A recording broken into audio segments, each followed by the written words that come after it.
Hoje tem Japão e Países Baixos pela Copa do Mundo. E você sabia que eles têm uma relação de mais de 400 anos?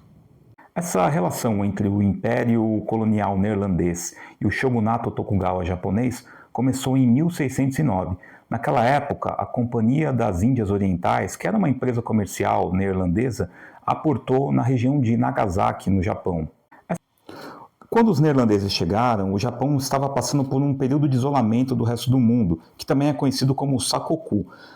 Os neerlandeses, que eram hábeis comerciantes, conseguiram convencer o shogunato japonês de que manter relações com eles seria positivo para ambos os lados. Esses laços ficaram mais fortes em 1637, quando aconteceu a rebelião de Shimabara, que foi um movimento ali de cristãos japoneses contra o shogunato. Os neerlandeses, que também estavam de olho ali nessa relação comercial, ao invés de apoiarem o movimento cristão, ficaram do lado do shogunato, indo em uma direção oposta aos outros europeus que também tentavam manter relações com o Império Japonês da época. O shogunato reconheceu a lealdade dos neerlandeses e manteve as relações comerciais entre os países, porém os outros europeus foram expulsos do território japonês. E a relação foi boa para ambos os países, porque enquanto os neerlandeses conseguiam ali trocar as especiarias, tecidos, os japoneses aprenderam bastante questões ali relacionadas à tecnologia. Inclusive, existe um termo específico para esse período chamado Hankaku, que literalmente significa estudos holandeses.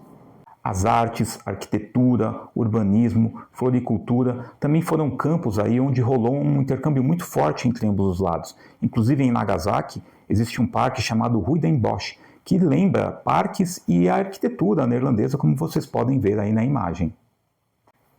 A relação entre os dois países teve alguns momentos de tensão, principalmente durante a Segunda Guerra Mundial, já que o Japão invadiu e ocupou o território das Índias Orientais Neerlandesas, que é hoje conhecida como Indonésia.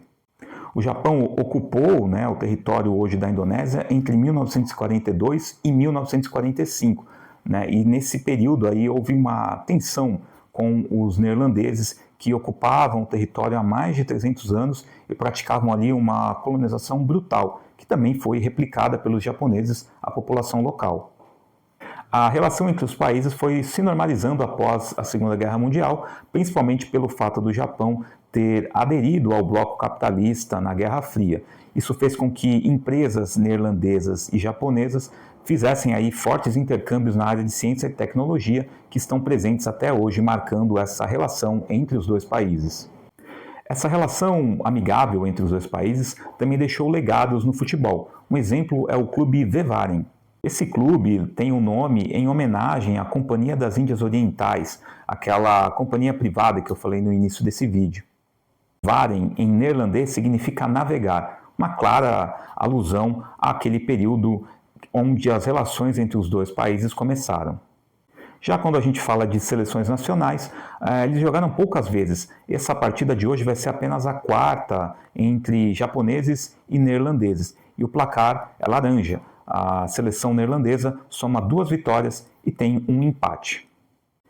E é isso, esse foi o segundo vídeo dessa série aí de relações além do gramado. O texto completo também vocês podem ler lá no Medium, com mais detalhes, imagens e outras informações. E eu volto aí ao longo da Copa do Mundo com mais vídeos especiais. Um abraço.